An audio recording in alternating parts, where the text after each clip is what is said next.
మంగళగిరి టిడ్కో కాలనీలో RO water plant ప్రారంభించిన మంత్రి నారా లోకేష్.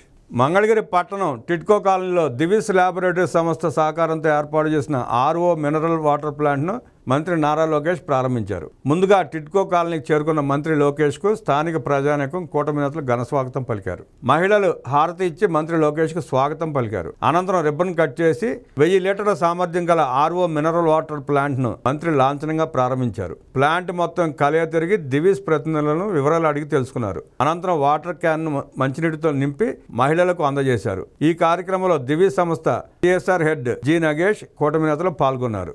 మంగళగిరి నియోజకవర్గ వ్యాప్తంగా దివిస్ ల్యాబొరేటరీ సంస్థ 3 కోట్ల వ్యయంతో 1000 లీటర్ల సామర్థ్యం గల 19 ఆర్ఓ మినరల్ వాటర్ ప్లాంట్లను ఏర్పాటు చేసింది. మంగళగిరి పానకాల లక్ష్మీ నరసింహ దేవస్థానం వద్ద 4, మంగళగిరి టిడ్కో కాలనీలో 2, పెనుమాక టిడ్కో గృహ సముదాయం వద్ద 2, నిడమరు సముదాయం వద్ద 1, నవలూరు టిడ్కో గృహ సముదాయం వద్ద 1, ఇప్పటం గ్రామంలో 1, కాజ వద్ద 2, చిర్రావూరు గ్రామంలో 1, చినకాకానిలో 1, ఆత్మకూరు హౌసింగ్ లేఅవుట్ లో 1, ఆటమరాజు కొండూరులో 2, ప్రాతూరు గ్రామంలో 1 మినరల్ వాటర్ ప్లాంట్ ను ఏర్పాటు చేసింది దివిస్ ల్యాబొరేటరీస్.